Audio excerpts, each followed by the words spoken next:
Good morning, Utah. Welcome to this edition of NAIOP Live.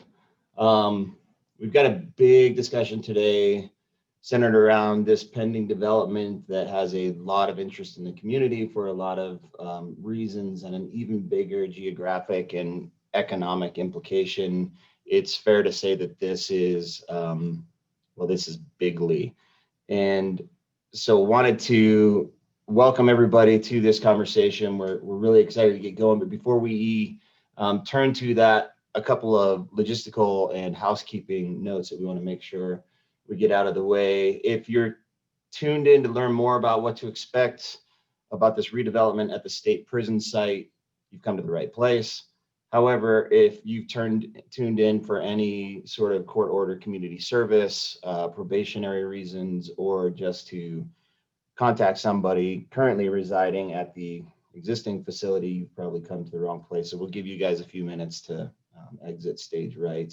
In the meantime, also before we get started, as always, NAIOP is pleased to give a big shout out to those sponsors that we have that make everything that we do in terms of our programming and our events even possible. And so really quickly wanted to send some big thanks out to our chapter sponsors, our platinum sponsor, who is Zions Bank, our silver sponsors, who are Layton Construction, Hamilton Partners, Big D Construction, Colliers International, Mortensen, and CBRE, and our bronze sponsors with Harris Company and Newmark Knight Frank. And today, a huge special thanks to our title sponsor, who is GSBS Architects, and with them is David Brems. And David, I'd like to turn the time over to you to tell us a little bit more about GSBS. Thank you, Josh. Good morning. I'm David Brems, and I'm one of the founding partners of GSBS Architects, and we're a longtime supporter of NAIOP. And on behalf of our firm, I'd like to thank you all for joining our discussion today about the future development of the state prison site. GSBS Architects is currently designing the new prison out between Salt Lake City and the Great Salt Lake. And we've also done a lot of work on the 700-acre site, and we know that site well. I grew up in Lehigh, and when I was a kid, I used to go hiking and hunting on my uncle's dairy farm, which was just south of the prison, which is now Thanksgiving Point. But at that time, the prison sat in the middle of nowhere. It was the only thing out there. It was surrounded by farming fields between Lehigh and Salt Lake City. So we're really excited about what's going to happen with the prison site once the prison moves, and what a great opportunity it is for Utah. We hope maybe we'll even be part of some of that design and development, but we want it to be a model of sustainability, and we want it to be all of the things that have been envisioned by Envision Utah and some of the visioning sessions that have happened at this point. We applaud the work by Alan Matheson and Theresa Foxley and their teams, and we're excited to hear what they have to share about this prison site today. And thanks to NAIOP, to each of you for allowing GSBS Architects to host this important event today. Thank you. Thank you, David.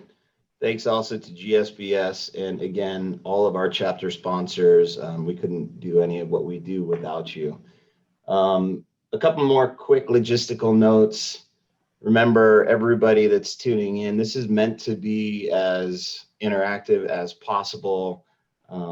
Obviously, there's a lot of interest. I know we had a lot of people registered for this particular event. So we all want to know more about what's going to happen and what to expect out here. So a great opportunity for you to do that is to utilize the chat function and or the Q&A function on your Zoom.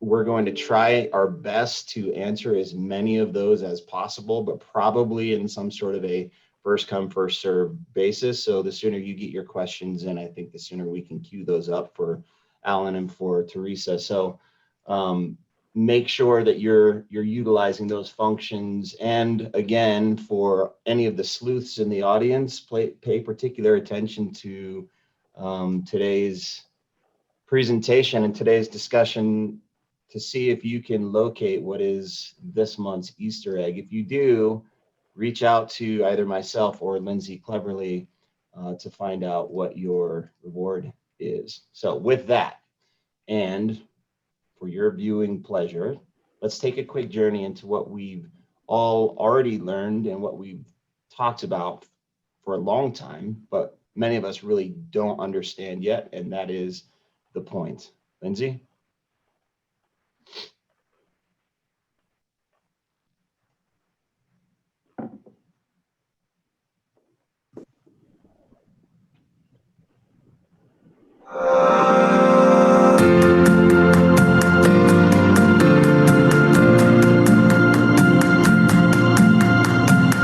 Most people in the state know that the existing correctional facility at the point of the mountain is going to be moved, which means that this land is going to be available for development. That area will be known as the Point. The new prison is expected to be completed in mid-2022. At that point, we'll start looking at demolition of the site and site preparation for development. There's really not much like this anywhere in the world where you have 700 acres located in a densely populated area in the heart of Silicon Slopes. This is unlike anything we've seen in the history of the state of Utah and a rare opportunity in the United States or anywhere in the world. We have one of the most vibrant technology scenes in the country, maybe even the world. The epicenter of Utah's Silicon Slopes is really at that prison site. And so we'll have the opportunity to have this blank slate that can be programmed to help accelerate additional growth, additional opportunity, so that we can see a major campus form there, a campus that's environmentally sustainable, that is focused and centered around research and innovation, that is a job center, that allows people who live and work in the site to access the beautiful outdoors that we have here in the state of Utah. Our approach has been to think big. The Point will be impressive. This will be a unique place for innovation, for technology, for research, and vibrant growth with an eye towards quality of life, transportation, air quality. This will be a place that is not just about corporations or buildings. It's about community. It's about people. There will be some residential and commercial. Certainly, we think it's important to have recreation and open space. We want to make sure that future generations look back on what we did here and they can be proud of those decisions, making sure that it doesn't impact traffic negatively, that it doesn't impact air quality negatively, that this can actually be a model for future development so that we can add people without lowering the quality of life and diminishing what makes the state the best place to live, work, and play.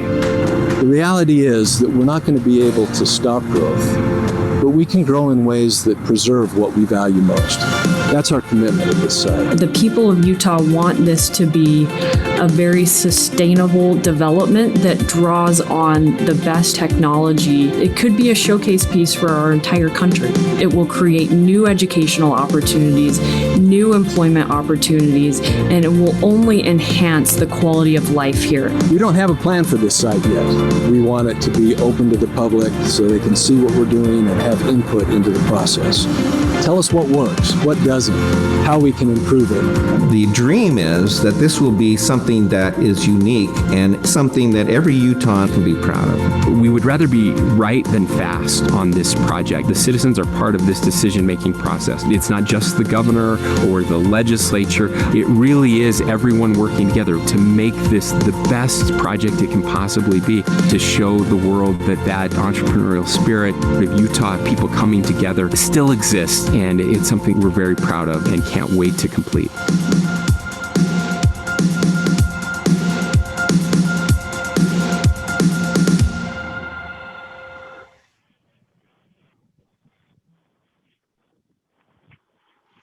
Awesome, great video. Thanks to the team that put that together. Like I said earlier, this is obviously a project that the community has known about for a long time. Many of us have paid attention to, particularly as we're stuck in traffic, making our way around the point of the mountain. And it's nice to see some sort of momentum that seems to be incredibly positive by way of what is happening with the development out there. And so without any further ado, I want to thank and introduce both Alan Matheson and Theresa Foxley. Alan is the executive director for the Point of the Mountain State Land Authority and has had his fingerprints all over this project for a number of years as it's come to fruition. And Theresa Foxley, who is the president and CEO of EDCUtah, who obviously also has a lot of interest as an organization in what's happening out there. And so, Alan, Theresa, thank you very much for being a part of this conversation today, the talking with the greater Utah real estate community, to just share with us a little bit more about what's happening at the Point, what we can expect, and just giving us more color in the conversation of what's going on out here. So with that, Alan and Theresa, can you please just maybe give us a little bit more about your role and or your team's role in the overall development of what's been happening thus far? Theresa, go ahead. I'll follow you. Well, thank you so much for the invitation to join you all this morning. It really is terrific to be with you, albeit virtually. And I'm looking forward to talking about one of the most exciting economic development projects in not only the state of Utah, but in the country. And it's kind of fun when you get hyped up by your own hype video, right, Alan? That's right. So our team has been involved in, and now we'll talk more about the process, but this has been a long time coming. I remember back in the gubernatorial campaign of 2004, then candidate John Huntsman had talked about moving the correctional facility from the Point of the Mountain. And here we are 15 plus years later, and it's becoming much more, the end is near and the beginning is here, which is pretty exciting. Our team has been involved for probably the last 5 or 6 years as the Point of the Mountain Development Commission, which was a group formed by the Utah State Legislature. And you saw our dear friend, Representative Lowry Snow, who represents the St. George area, which signifies, of course, this importance to the entire state. But he chaired alongside a gentleman by the name of Chris Conaby, the Point of the Mountain Development Commission. And this was a really interesting group, as it not only looked at the 700 acres that are at the current correctional facility, but it looked at the 20,000 plus acres nearby. I recognize that this was significance, so it pulled in mayors and county commissioners from both counties, Utah County and Salt Lake County, recognizing the importance of the labor shed. We had representatives from industry, we had a representative from the educational systems, and it really was a group that was designed to help come up with some of these big visioning items. What are the big transportation needs? What is our economic goal and output that we're hoping to achieve here? And really, because this site is owned by the people of Utah, what are their dreams and wishes with respect to this site? Of course, we hired at that point in time, and I served on that commission, and I was really grateful for the opportunity to be able to do so and to represent some of our ideas as an organization in how we understood or what we felt would be an attractive campus for world-class companies, both those that we're communicating with and those that we're hoping to try and get through the door with. And so it was a terrific opportunity for us and for our team to be involved, but really the process was steered by the public. Envision Utah did thousands of surveys, dozens and dozens of working groups, and then turned over this terrific product that set forth 3 or 4 different scenarios that the state could choose. And with various different outcomes associated with them.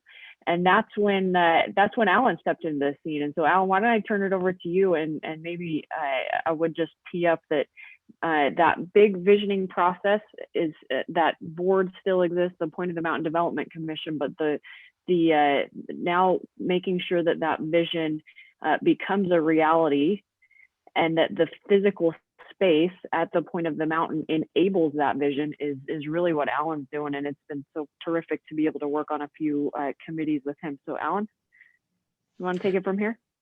Sure. Thanks, Theresa. And it's always great to be with Theresa. She's just a force for good in our community and state, and she and EDCUtah are making a real difference for us. And Josh, thank you for this opportunity to NAIOP. I really am glad that we have this chance to visit a little bit, and I'm looking forward to hearing from you as well. It's going to be important as we go ahead to get a lot of input from our real estate and development community. You know, in my background, I practiced law in Phoenix for a while. I've been the executive director of Envision Utah. So on the governor's staff as a policy advisor and the state planning coordinator and the executive director of the Department of Environmental Quality. And all of that ties into what we're doing here, but I'm not a developer. And we recognize that it's really important that those on the ground who understand the economics of development, what's going on in the market, can help us think through this and be creative and innovative, but also rooted in market reality. So as Theresa said, the Point of the Mountain Development Commission looked at the region around the Point of the Mountain and explored transportation options and got public vision on that. Well, in 2018, the legislature created the Point of the Mountain State Land Authority. And it's an organization that is charged with planning and repurposing that 700 acres of state land at the Point of the Mountain. It's the board of 11. The co-chairs are Governor-elect Spencer Cox and Representative Lowry Snow.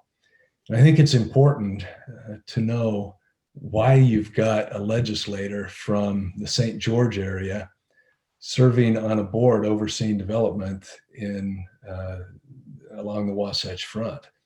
And I think that was deliberate. It's a signal that this is a statewide project and that there's interest in making sure that we create benefits statewide. In addition to the co-chairs, we've got a total of 4 legislators, 2 mayors, the Commissioner of Higher Education, the heads of 2 state agencies, the Division of Facilities, Construction and Management, and the Governor's Office of Economic Development, and then a representative from private real estate. Great board, really involved and engaged. And I was hired a little bit over a year ago, and I'm still the only staff member. We have supplemented my significant lack of knowledge and skills with some really terrific consultants who are helping us with communication and public outreach. We've got RCLCO on board who's helping us with the real estate analysis, the market analysis, organizational issues. And we've got a planning director, Steve Kellenberg, who has worked on master plan projects all over the world for about 40 years. He was also the executive vice president of the Irvine Company, overseeing their planning and their development efforts. So 19,000 acre project there, and he's had a lot to do with that.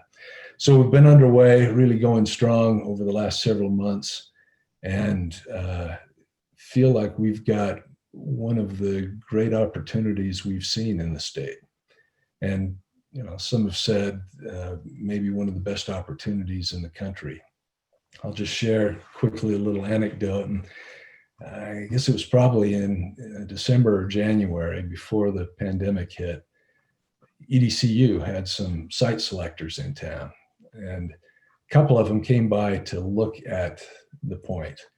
One was from San Francisco, one was from Dallas, and we went up to the Pluralsight building that was under construction and looked out over the valley and talked about the infrastructure, Bangerter and I-15, and where the transit is likely to go, Mountain View corridor. We talked about what's going on with Silicon Slopes, this burgeoning high-tech district, and what the vision was for the point. And as I wrapped up, one of them turned to me and said, "As you've been talking, I've been trying to think of an opportunity like this anywhere in the country. And I can't think of one. So, we do have a terrific opportunity, and I would say that with that opportunity comes significant responsibility, a responsibility on behalf of the people of the state to do this right, to really maximize the investment. And we can talk more about where things are heading and how we might get there, but that's a little overview of the organization. Thanks, Alan. And I think, a lot of people, especially in this audience, are going to be very interested in hearing more about, where the vision and where the master plan maybe is leading what will be more of the minutia of the physical development, but just keeping it high level for another minute or two. And you already kind of touched on this, but can you help us understand even more? I mean, Spencer Cox mentioned in the video that this is something that we want future generations to look back on the decisions that we're making right now and be happy with those decisions. Can you talk even more just about how impactful generationally or even grander this really is? I think it's easy for those of us that have, again, gotten stuck on I-15 trying to make it around Point of the Mountain and glanced at the prison to, have some sort of an idea of what we're looking at from that perspective, but really it's so much bigger than I think anything that we're used to seeing in this state. Yeah, and again, to have really a 700-acre blank canvas in the middle of one of the fastest growing metropolitan areas in the country, talked about the infrastructure and the innovation community growing around it. But we've recognized that this site shouldn't be looked at as just 700 acres. We need to look at it in the context of the region and the state and think about not just maximizing the return on the development on that site, but developing it in a way that is a catalyst for economic development more broadly. So one of the guiding principles, watchwords that you heard in the video several times was innovation. And we think that that's going to be an important part of what we do at this site. And that's innovation in terms of the way we build it, the transportation system. So we want it to be kind of a model development and think that by demonstrating sustainability practices that have less impact on air pollution, that use less energy, transportation systems like electric autonomous circulators, minimizing the need for cars, those kinds of things can serve as a model for future development in the state. So as people develop other properties, they can follow some of the example and techniques that have been used here so that it, again, leverages benefits. But beyond that, one of the directives we received from the legislature was to explore a nationally recognized research center at this site. And as we've thought that, we're looking at the concept of innovation districts, a place that facilitates research, but also helps commercialize the products that come out of that research. So think incubators and accelerators, support for early stage companies, getting access to venture capital, bringing into the site some mature, well-known national and even international anchor companies, and essentially creating an ecosystem of creativity with a goal of solving some of our communities and the world's problems and being able to commercialize and get a return to the state. So again, the hope is that we can benefit from the development on the site, but also using it as kind of a lever for broader innovation in the state. So,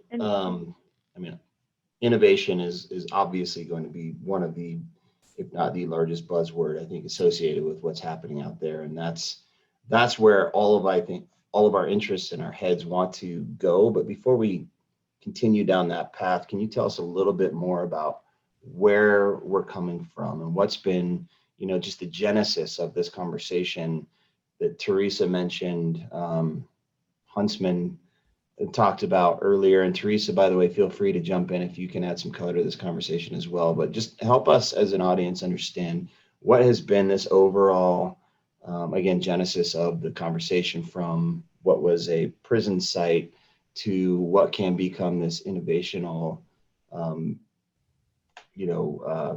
revolution for not only Utah, but for, a much larger economic and real estate development standpoint in the future.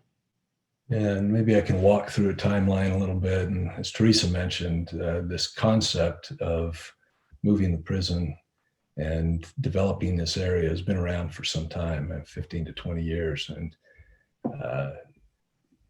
in 2014, I think the Prison Relocation Commission was formed to look at various sites for the prison relocation. I think it's important to mention that part of the driver for that was certainly the development opportunity, but it was more than that. It was also a recognition that we can do better in our correctional system. And this prison that dates back to the 1950s really was not serving very well the purpose of reintegrating the inmates into society. So the new prison's being built in a way that is really a correctional facility, new techniques, new structures to try to reduce recidivism. So that's part of it. Decided to move to the current, the new correctional facility site in Northwest Salt Lake City in 2016. That was when the Point of the Mountain Development Commission was formed. They involved well over 4,000 people in workshops, in surveys, looking at scenarios, evaluating scenarios, and ultimately creating a vision for the Point of the Mountain region. So think kind of Sandy to Saratoga Springs. That vision was pretty comprehensive and compelling. And the Draper prison site was just a small piece of that. But they analyzed that vision relative to baseline development and said that if we build consistently with that vision, we'd add 150,000 high-paying jobs to the state. That would increase average annual household income throughout the Wasatch Front by $10,000 by 2050, another $10,000 in every home. It also found that we'd add about $9 billion in local and state revenues that go to infrastructure, education, social services, and the like. That our time on the roads would reduce, would produce fewer emissions into the air. So a lot of real benefits from that.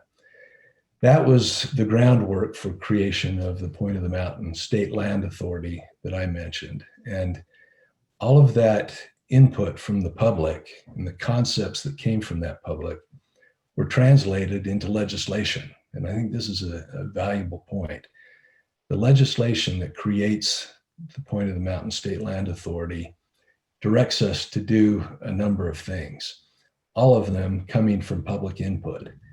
And it's things like improve the workforce, create high-paying jobs, improve quality of life on the site and in the surrounding area, reduce air pollution, reduce resource use, look at open space and natural areas, world-class transit system in the area, coordinating with surrounding communities, and as I mentioned before, exploring the nationally recognized research center. So those are our marching orders from the legislature, and that came from public input. And as we are doing our development work, our planning work, we're certainly keeping those touchstones in mind and refining them.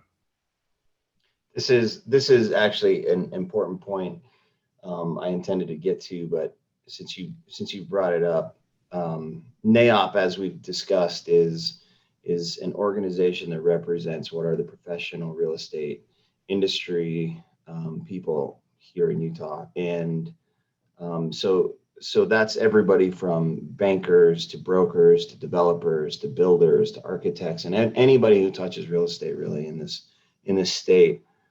But we're also members of the community, and understanding what that process looks like for community involvement, aside from just our professional interests, is really, I think, an important thing to note here. And can you just add any more color to what the process looks like for continued public involvement as this moves forward? Yeah, and I think this is really an important point.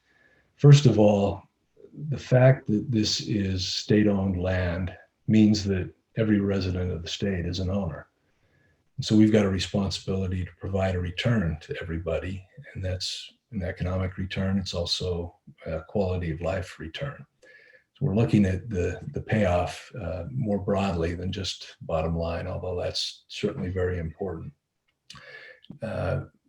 It also means, because this is a public project, that members of the public need to know what's happening and have a voice. So I'll tell you just a little bit about what's happened and what will happen. So we have just recently wrapped up a public survey where about 3,000 people weighed in responding to this survey. And the survey was designed to evaluate whether the concepts that came out of the Development Commission process are still viable and still top of mind for people. And in fact, we confirmed that they are. Most of the people are looking for a destination place. There was a lot of interest, as you might imagine, in parks and open space and restaurants and shops, you know, a place they can go visit, but also broader community elements. We've also created 5 working groups, and they represented elected officials. There's a group looking at infrastructure and land use, one at education, research, and innovation. One's looking at environment and air quality, and one is looking at economic development, recruitment, and investment. These are just top-notch leaders in our state, people who have dedicated a lot of time over the last several months to refine the vision, to identify broad goals for this development. And that's helped us refine it. And if you're interested in seeing the output of their work, at least to date, you can go to our website, which is thepointutah.org, thepointutah.org. And we put the report on there. The report itself has a summary of the public survey that we did, all the meeting notes from these groups, a little background on the project. But the heart of it is really just about 7 or 8 pages that summarize the high-level ideas from this group. All right, so that's kind of where we are now. We've just started a process to engage a planning team to develop a master plan for the site. It's gone through the state process led by DFCM, and we issued that solicitation in September. I think we had 12 firms respond, and you'd recognize all of them. They're internationally known planning firms. We narrowed that list after reviewing their applications to 6, interviewed those 6, narrowed the field down to a final 3. And now we're going through stage 2 of that process. Stage 2 is really a rigorous, competitive design process with 3 charrettes. We had the first last week. In probably 2 or 3 weeks, I think we're going to bring them back and have them present their initial proposals and ideas. We'll refine it with them. And then in early December, they'll come back with their final proposals.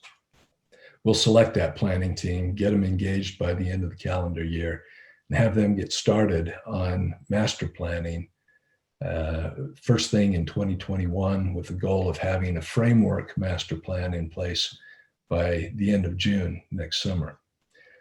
During that process, as we've outlined the scope of work, there's going to be a number of opportunities for professionals and members of the public to weigh in, provide input to the planning team, to respond to the scenarios that they propose, to help refine a preferred scenario, and then ultimately develop the deliverables.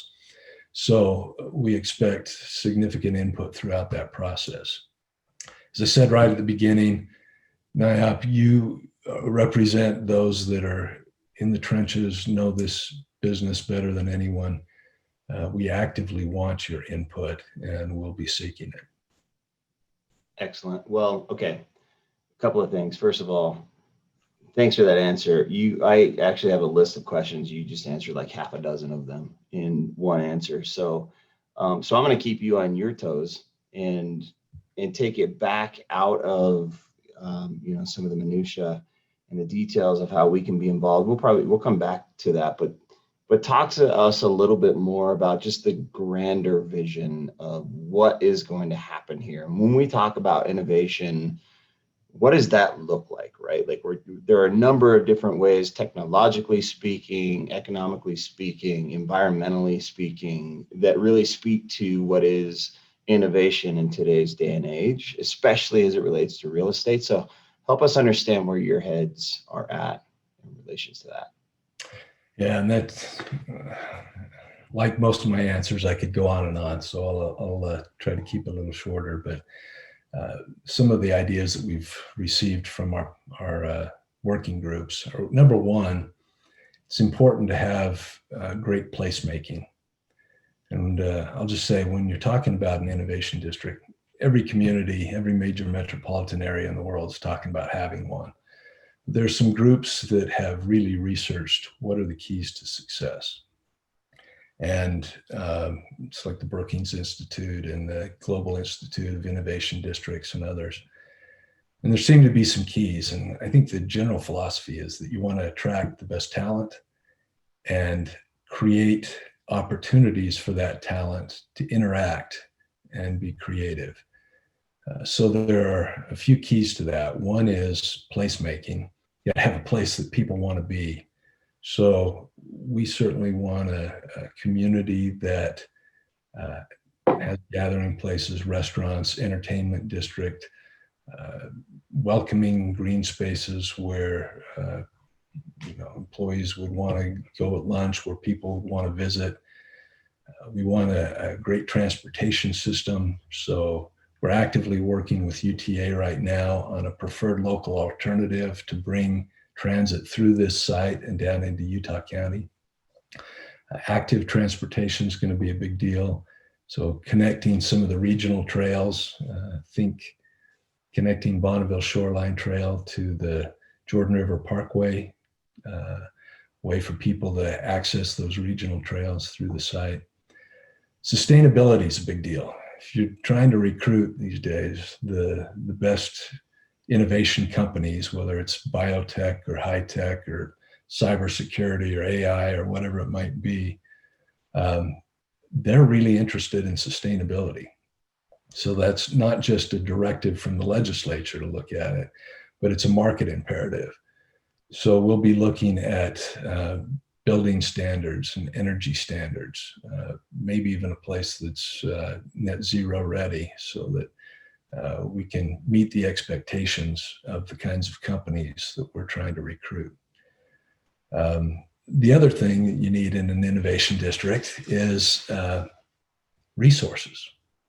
A place where startups without a lot of money can get access to lab space, maker space. So we'll be thinking about that. Programming is really key. You've got to create an atmosphere where these collisions can take place, people from different disciplines coming together and having that aha moment at the intersection of different ideas. So that's everything from competitions to speaker series, social gatherings that get people together. And then finally, you need a good governance system. And so we'll be looking at how this site can be governed in a way that manages the programming and helps with recruitment and make sure that we can fulfill the vision that we've got. So I think it's been touched on a little bit, and I think this is one that both Alan and Theresa can probably touch on, but can you give us any sort of indication, first of all, what sort of interest are you hearing or seeing from companies that have interest or institutions that have interest in being a part of or being present at the point? And do you see any sort of preferential requirements or leanings towards local companies or institutions that want to be a part of what's happening at the point? Theresa, maybe I'll let you go first and talk about the big picture of economic development and recruitment. Sure. Well, Alan talked a lot about how the site itself will incorporate a lot of innovative principles. And one of the things that we're really focused on then is the innovation that occurs within the site. So what type of educational institutions do you need there? What type of focus? We know that innovation districts are really successful when they have an area of focus. You can't be all things to all people, of course, and the state, while having 6 or 7 priority sectors, which seems like a lot, it actually gives us in economic development, it gives our research institutions, and it really gives industries something to rally around, a way to prioritize investment and a way to think about what is it that makes us special and unique and where can we compete and win. And so from my perspective, with respect to what types of institutions or what types of companies might be interested in this site and how active are they today, I would imagine that we'll have a lot of interest from our local universities in being involved in this innovation element of the site. Again, whether that is some sort of a shared master innovation concept where the various universities within the state can bring their researchers, their PhDs, their technology commercialization offices and bring them into one sort of shared anchor institutional space, or whether that looks different, we don't know. But we really should be thinking about what is in our own backyard right now that might be able to help make this space something special and something that can help our own universities make a mark on the space, as there will be a lot of workforce development and other innovation type opportunities there. As for corporates, we are certainly starting to socialize this. Alan mentioned we had a group of site selectors that has evaluated this site, not necessarily for active clients today, because we are out to mid 2022, but we want, Utah has a brand for having very thoughtful planning and a very long vision with respect to our community. And so making sure that site selectors and our marketing targets are aware that that brand element that we're known for is being reinforced over and over again with these terrific types of projects, these so-called generational projects, is something that we're keeping front of mind for them, even though we're not going to be working with active clients right away on this. It is something, though, that we want to have reinforced through our marketing channels, that yes, Utah is still thinking and planning for the future, and that we have some very exciting things on the horizon. And I just reinforce that. We've had extensive conversations with representatives of Utah's higher education institutions and more to come. And so I think there's certainly likelihood of a higher education presence. We have had some inquiries from groups in the private sector who have expressed an interest in doing something, but all of that's quite preliminary. I think that we're confident that we can attract interest from many. And you mentioned local Utah companies. We have heard from some significant and fast-growing Utah companies that have an interest in the area. Beyond that, would like it to be a place where those small Utah companies can get the leg up to become big Utah companies. So marketing strategies being developed. It's just interesting to see that there's been interest even before we've reached out. So I think to both of your points, actually. And in comparison to, there have been a number of developments, but two really kind of come to mind in terms of what has, over the past couple of decades, have been game changers in terms of the Utah real estate and Utah economic development profile. And what comes to mind to me would be the University of Utah's Research Park and all of the bioscience and everything that's happening, in terms of research and manufacturing and academics up there from an innovation standpoint. And also, of course, everything that's happened at Silicon Slopes. And do you see some sort of an influence from, or even a migration of those sort of developments, real estate and physical, geographically speaking, as well as, again, innovationally and economically speaking, influencing what's happening here at the point? I'll start, and Theresa will have better information to fill in. But yeah, we think that one of the guiding principles that our board has adopted is think regionally. And by that, we mean we shouldn't be looking just at this 700-acre site. If we do, we'll miss opportunities. And so it's important that we think about how this development fits within the physical structure of the region, so sharing planning ideas with surrounding communities, but also the economic ecosystem. So we've been talking to folks at Silicon Slopes. We've been talking to folks at the University of Utah Research Park and Salt Lake City. They have a biotech innovation initiative, and the inland port and the Army or the military bases, the Air Force base that are looking at some economic development activities. And we think that this is one piece in a bigger ecosystem. And we're trying to work together to create the kind of environment that will continue to attract innovative thinkers and companies. And I think all of these things build on one another and are synergistic. That's our hope.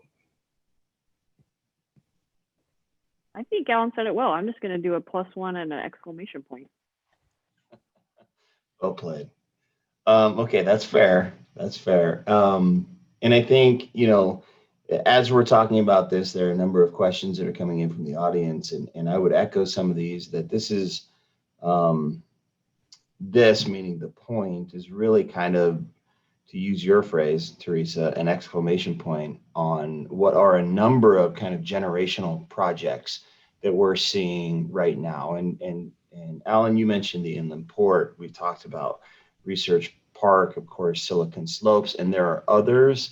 But this one really feels like if there is a culmination of all of those things that really represents what is the core of Utah, and if there's a crown jewel of this, the center of what are all of those benefits or beneficial things to Utah, it feels like maybe this sort of a project in the center of it all could really define what that means. And so can you guys, either one of you, and I know it's super high level, but can either one of you talk through just what you see, again, the generational impact of this project as it relates to the state, to the surrounding cities, to the community, to the real estate industry?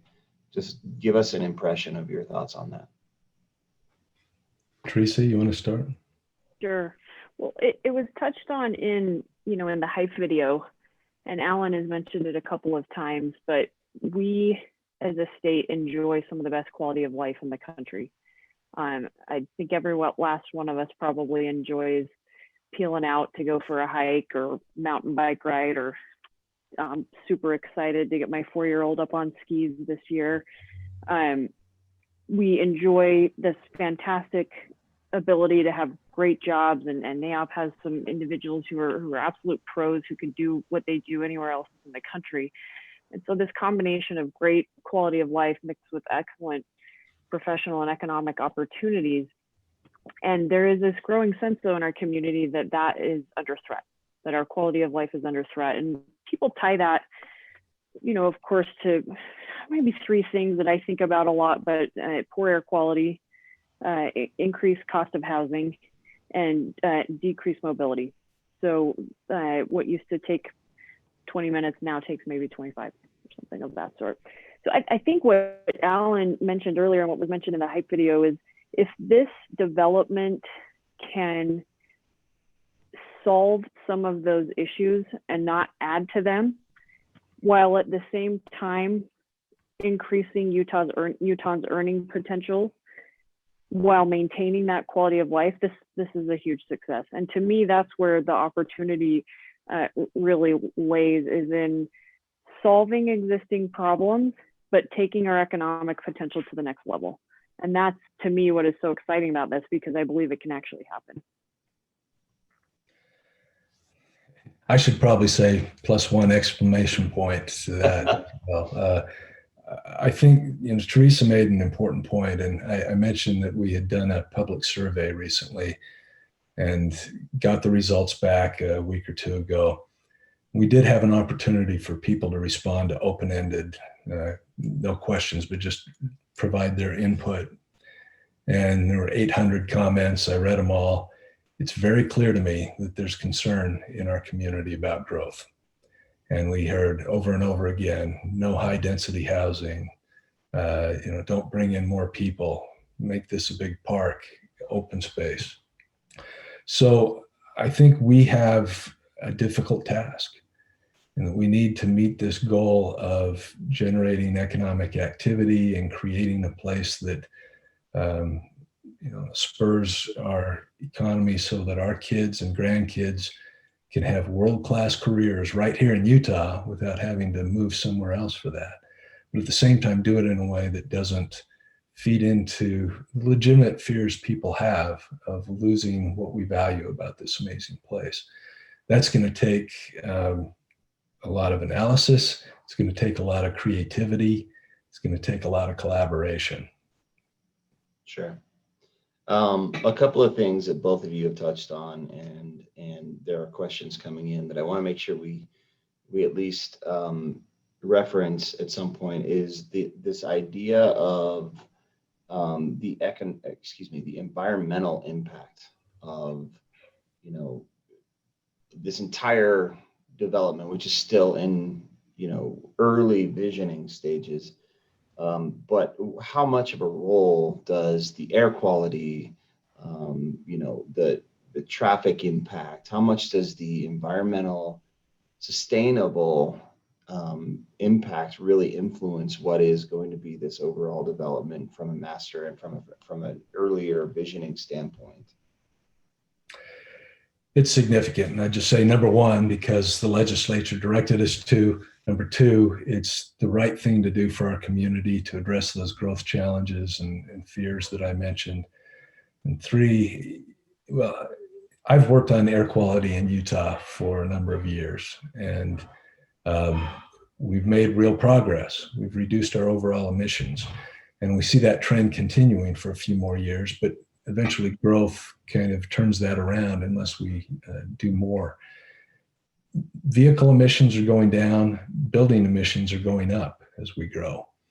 And so we simply have to get a handle on the emissions that come from our built environment. And that means using newer standards, whether it's living building, living community, LEED, whatever. We'll look at all of those things. But we do hope that this will be a model development that will demonstrate some techniques that push the envelope a little bit, that others can then follow in the future and collectively make a bigger difference. But that idea of sustainability, environmental stewardship is fundamental to what we do. Another of the guiding principles is take the long view. So not just build as quickly as we can, but take the time to do it right and do it in a way that creates benefits to the state for generations, not just the next year or two. Theresa, I'm assuming you would echo that, but do you have anything to add from an environmental standpoint? I mean, we've discussed it. It's been highlighted. It is almost always now a topic of conversation that we have in with any company that we are courting, or any company that is here and that wants to expand. It's a huge part of corporate governance. It's something that's so important that we get a handle on. I would say that, again, air quality is probably a top 3 issue for long-term economic growth and success, simply because of the,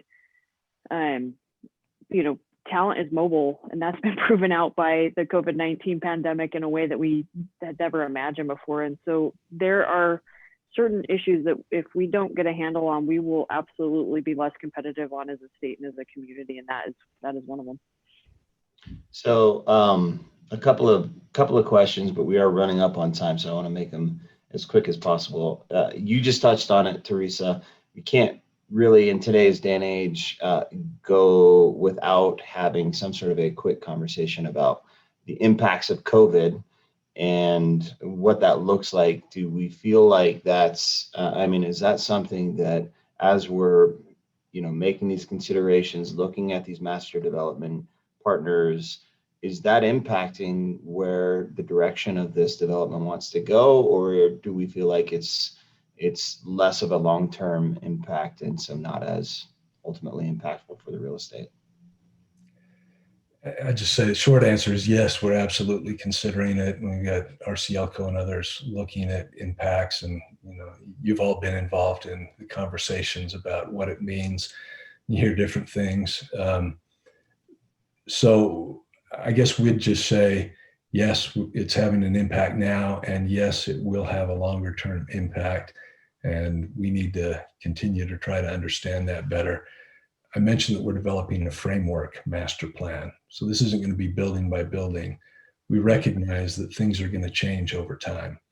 The market's going to change. Technology is going to change. The pandemic will change things. So we're trying to maintain flexibility as we plan so that we can respond to those changes. Fair. Now, with just a couple of minutes left, and let me apologize to those in the audience who have asked questions, and we have numerous questions.